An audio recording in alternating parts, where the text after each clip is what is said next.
Pada tanggal 29 Mei tahun 1945 atau 3 minggu setelah Jerman kalah Perang Dunia II, suatu malam di kota Amsterdam, Belanda, di terowongan terlihat para tentara sekutu sedang memeriksa kereta misterius milik Nazi Jerman. Saat pintu gerbong keretanya dibuka, mereka kaget. Di dalamnya ada banyak karya seni bersejarah yang sempat hilang semasa perang. Salah satunya ada lukisan. Mereka lalu membawa dan menyerahkan lukisannya ke seorang wanita penjaga galeri seni bernama Mina. Ketika diperiksa, Mina kaget. Ternyata lukisan itu adalah lukisan paling bersejarah di Belanda. Keesokan paginya, terlihat ada seorang pria bernama Joseph sedang menyaksikan terpidana dieksekusi di depan warga karena terbukti pernah mengkhianati negara dan membantu Nazi Jerman.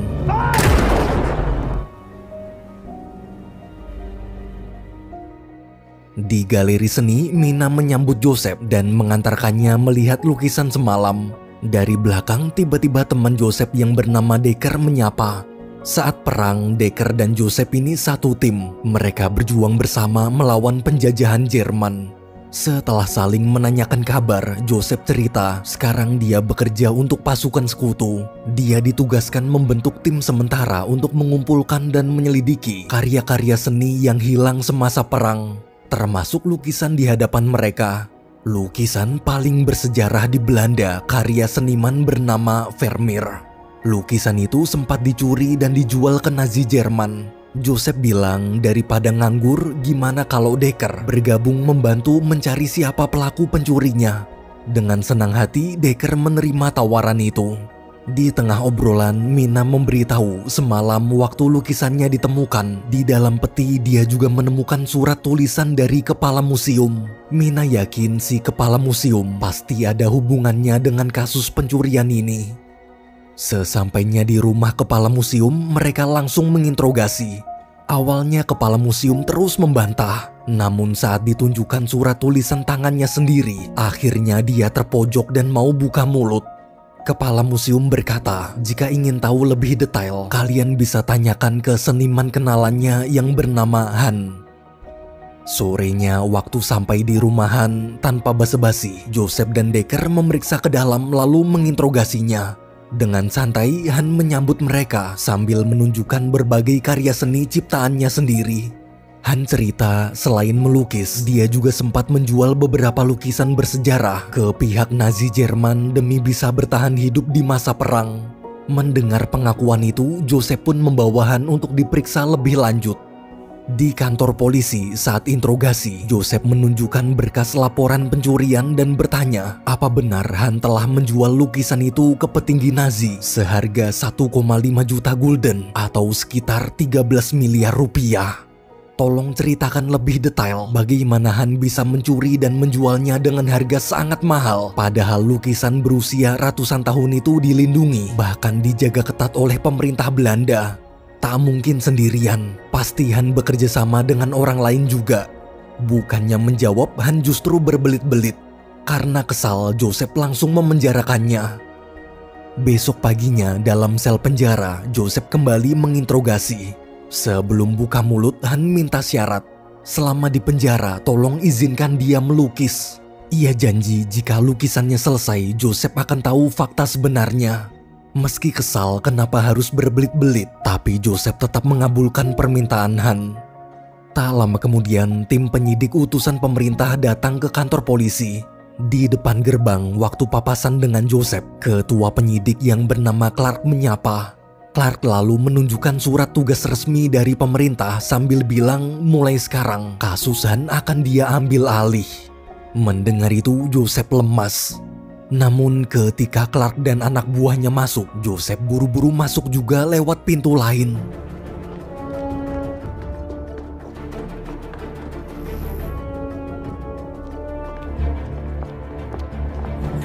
Get him out! Get him out.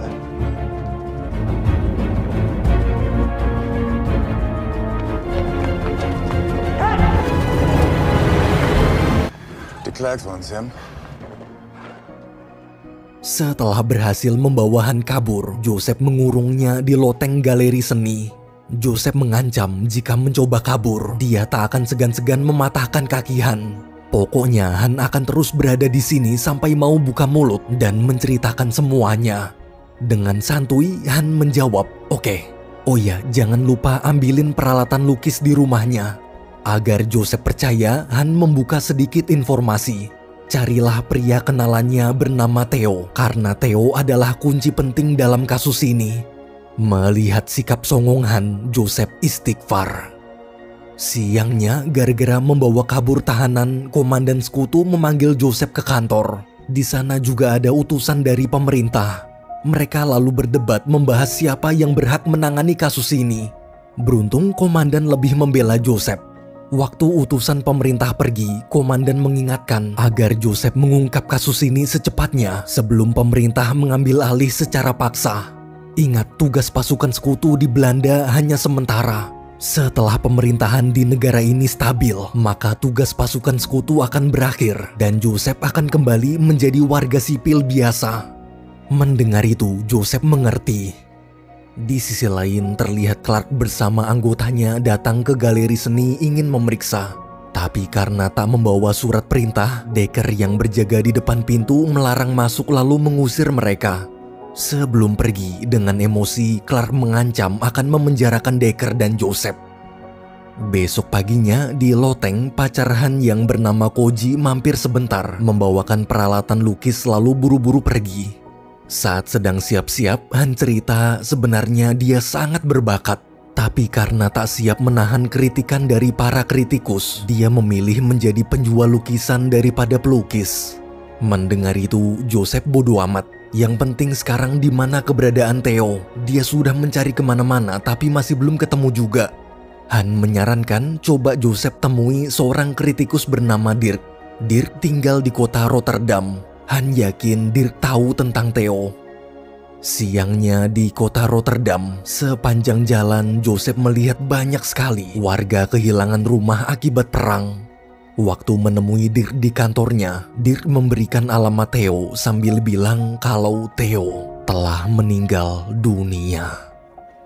Malamnya di loteng, Han mulai akrab dengan Decker. Waktu lagi udut bareng, Han minta tolong Decker mengambilkan whisky ke rumahnya. Dia sulit dapat inspirasi melukis tanpa minum whisky. Awalnya Decker takut Han kabur, tapi setelah diyakinkan, akhirnya Decker mau.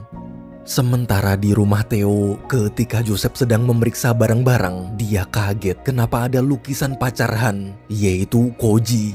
Karena penasaran, besoknya Joseph kembali ke kota Amsterdam lalu ke rumah Koji. Selama interogasi, Koji mengaku dia memang pernah menjalin hubungan dengan Theo, namun dia tak tahu apa-apa soal kasus pencurian lukisan. Setelah cukup lama menginterogasi, Joseph pamit pulang. Ketika Joseph kembali ke kantor, tiba-tiba Decker menelpon dan mengabarkan kalau dia berhasil menemukan petunjuk di rumahan. Sesampainya di rumahan, Decker menunjukkan ruang penyimpanan rahasia di bawah karpet. Joseph di situ menemukan kotak berisi uang dan foto Han yang sedang berpesta bersama para petinggi Nazi. Anehnya, Joseph melihat ada foto istrinya juga. Di loteng galeri seni, Joseph meminta Han menjelaskan foto yang dia temukan. Han memberitahu dia ikut pesta hanya untuk melobi para petinggi Nazi agar mau membeli lukisannya.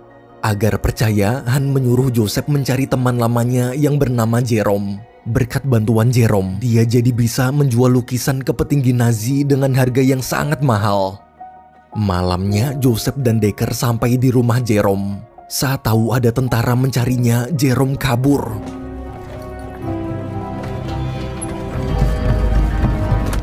Beruntung Decker berhasil menangkap Jerome. Waktu seluruh isi tasnya digeledah, ada mata uang dan senjata milik Nazi Jerman.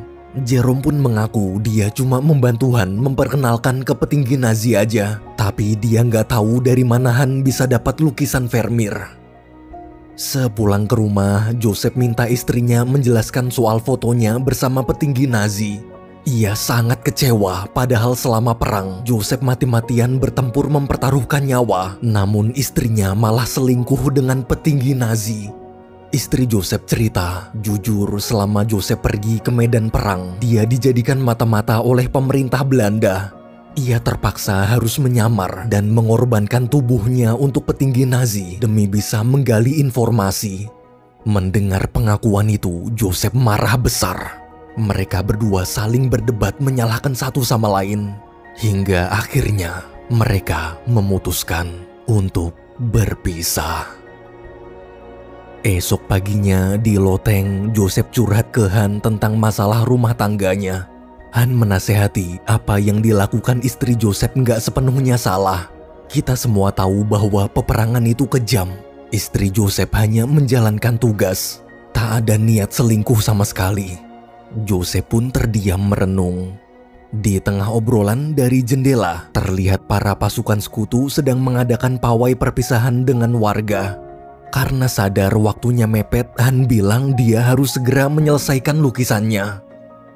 Beberapa hari kemudian, ketika baru sampai di galeri, Joseph kaget melihat Decker diusir polisi. Saat masuk, Clark juga mengusir Joseph. Masa tugas pasukan sekutu di Belanda telah berakhir, jadi sekarang Joseph hanya warga sipil biasa. Meski Joseph berusaha menjelaskan kalau kasus ini tinggal sedikit lagi terungkap, Clark tak peduli. Pengkhianat tetap pengkhianat. Han harus segera dipenjara dan dieksekusi. Joseph pun terdiam pasrah. Karena penasaran, Clark bertanya kenapa sampai mati-matian membela Han. Jangan-jangan Joseph disuap. Waktu Joseph marah dan ingin menghajar, anak buah Clark menahan lalu mengusirnya. Ketika Joseph pergi menemui komandan, sayangnya komandan sudah tak bisa membantu lagi. Tugas kita sebagai prajurit telah selesai. Lebih baik sekarang kita mencoba mencari pekerjaan lain. Mendengar itu, Joseph kecewa lalu pergi. Di sisi lain, di balai kota, terlihat Jerome sedang dibawa paksa polisi untuk dieksekusi di depan warga karena ketahuan pernah berkomplot dengan Nazi Jerman.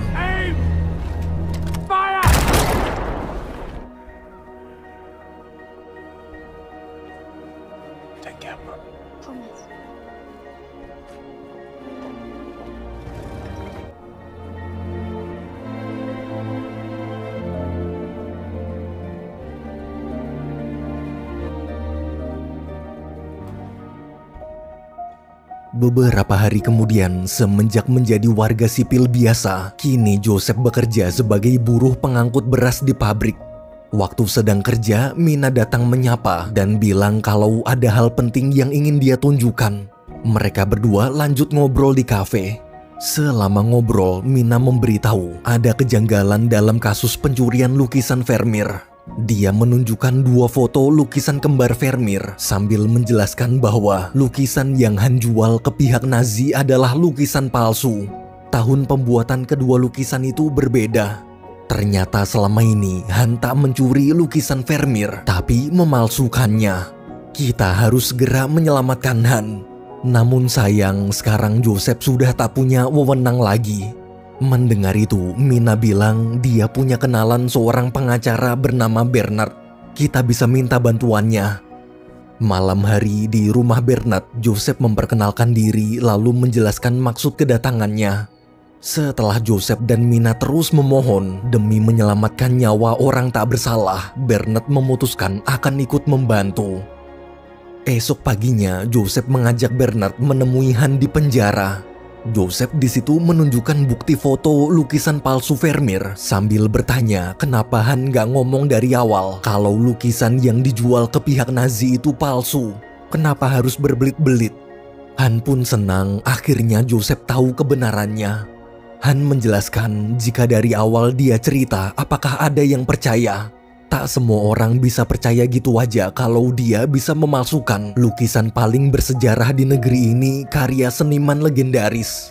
Semua pasti akan menganggapnya pembohong. Alasan kenapa Han menyuruh Joseph mencari Theo adalah karena Theo lah orang yang mengajarinya teknik memalsukan lukisan.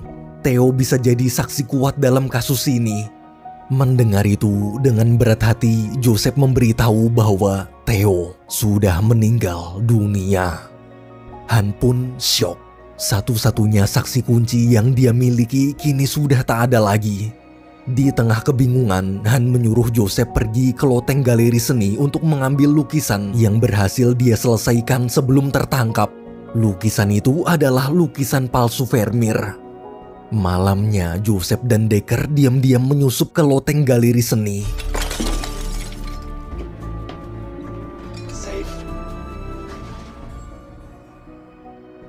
Esok paginya, Joseph bersama Bernard kembali menemui Han di penjara. Saat diskusi, Han bilang lukisan palsunya masih ada sedikit kekurangan. Han lalu memberikan kertas dan menyuruh membawa lukisan itu ke ruang bawah tanah rumahnya. Joseph tinggal ikuti aja instruksi di kertas untuk menyempurnakan proses terakhir lukisannya.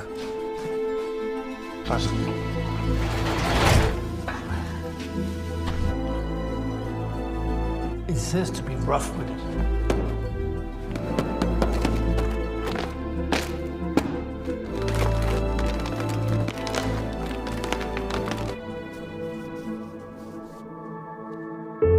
Keesokan paginya di kantor pengacara, Bernard dan Joseph mengatur strategi untuk menghadapi persidangan.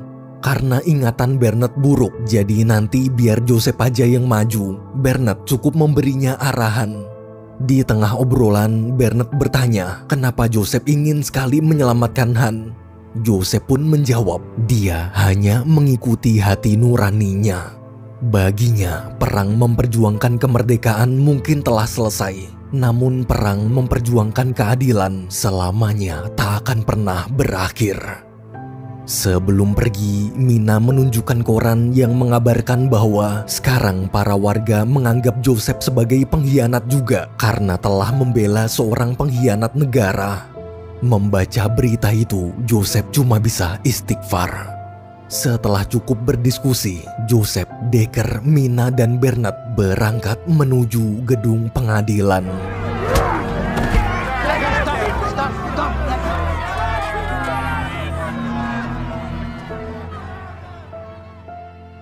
Persidangan hari pertama pun dimulai. Semua lukisan bersejarah karya Vermeer dipajang dalam ruang sidang itu. Saat hakim membuka acara, kedua belah pihak mulai memberi pernyataan. Jaksa penuntut menyebut Han pengkhianat karena telah menjual lukisan bersejarah Belanda ke Nazi, sementara Joseph sebaliknya. Bagi Joseph, Han adalah pahlawan karena telah menjual lukisan-lukisan palsu dan menipu Nazi hingga rugi jutaan gulden atau belasan miliar rupiah. Setelah saling menyampaikan pernyataan, jaksa penuntut lalu menghadirkan saksi ahli yaitu Dirk. Dirk di situ menjelaskan bagaimana cara menilai sebuah lukisan asli atau palsu. Cara pertama pakai intuisi. Dulu dia bersama 6 orang ahli sudah pernah memeriksa dan semua sepakat kalau lukisan itu asli, karya Vermeer tahun 1660. Seniman amatir seperti Han tak mungkin bisa meniru lukisan legendaris Vermeer. Cara menilai kedua yaitu pakai alkohol. Lukisan yang umurnya sangat tua, maka catnya akan mengeras dan tak akan luntur saat terkena alkohol. Dengan percaya diri, Dirk mempraktekkan langsung di depan semua orang. Dia memoles lukisannya pakai alkohol. Bener aja, catnya nggak luntur sama sekali.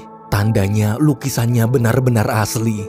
Mendengar itu, Han tersenyum. Han menjelaskan dia bisa dengan mudah menipu intuisi Dirk karena dia adalah pelukis jenius. Sudah bertahun-tahun dia mempelajari gaya lukis Vermeer. Ia mengingat setiap detail goresan cat, pewarnaan, feeling, serta sudut pandang Vermeer hingga membuatnya bisa meniru persis seperti aslinya. Bahkan dia juga sampai tahu seberapa besar tekanan Vermeer waktu memegang kuas.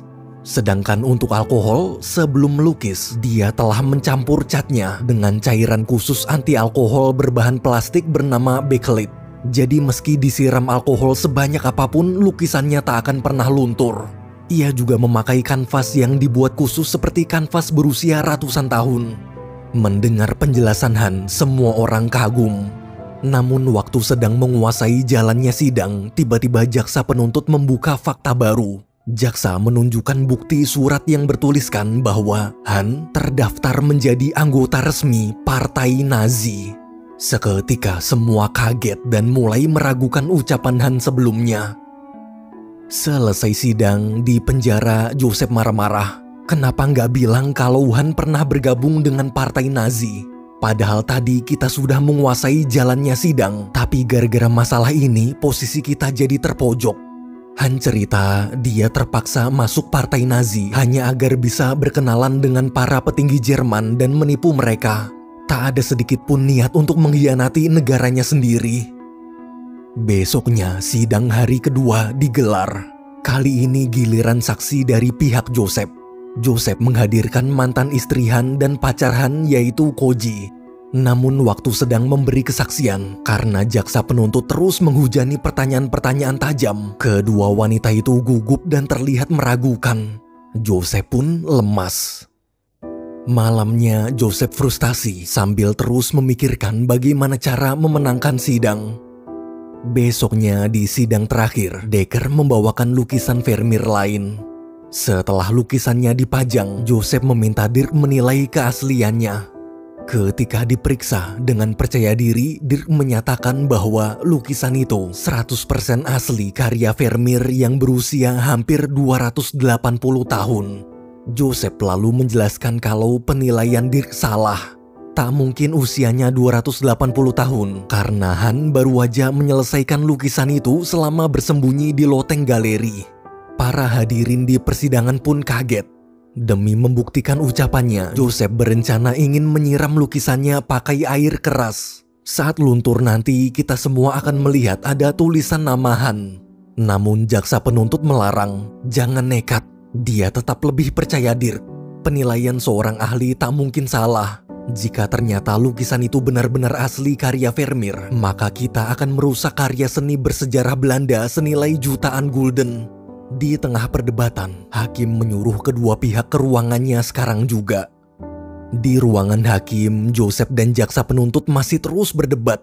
Tapi hakim lebih berpihak ke jaksa penuntut. Dia tak ingin mengambil resiko merusak lukisan bersejarah. Tak ada jaminan pernyataan Joseph benar. Mendengar itu, Joseph sangat marah. Kenapa yang hakim pikirkan hanya benda mati aja, padahal nyawa manusia sedang dipertaruhkan? Hakim pun tersinggung. Ia membentak Joseph sambil bilang kalau dialah hakimnya. Dialah yang berhak mengambil keputusan. Selesai diskusi, Joseph menemui Decker dan menyuruhnya menyiapkan air keras. Nanti tolong alihkan perhatian penjaga. Tak lama kemudian, seluruh hadirin kembali ke ruang sidang.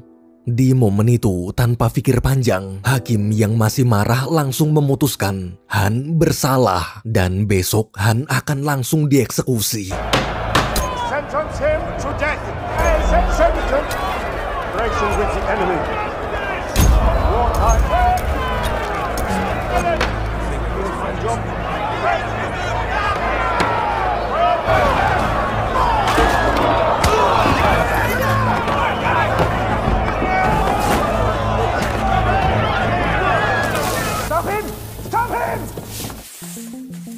Semua orang terdiam kaget melihat ada nama Han. Ternyata benar lukisannya palsu. Dengan bangga Han berteriak, seluruh lukisan Vermeer dalam ruang sidang ini juga palsu. Dialah pelukis jenius yang telah menduplikat lukisan ciptaan sang seniman legendaris. Dia adalah pahlawan yang telah berhasil menipu Nazi hingga rugi jutaan gulden. Saksikanlah mahakaryanya.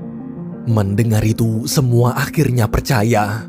Karena terbukti tak bersalah, hakim pun membatalkan hukuman dan menyatakan Han sebagai pahlawan negara.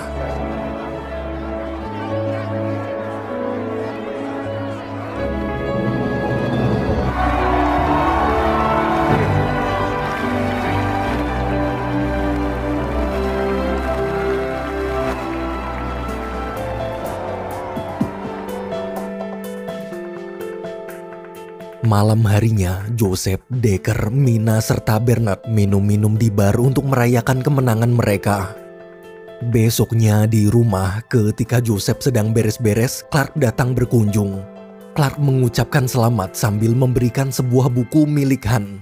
Sebelum pamit, Clark berkata, semoga Joseph tak menyesal. Menyesal karena telah membela orang yang salah. Awalnya Joseph bingung apa maksud Clark.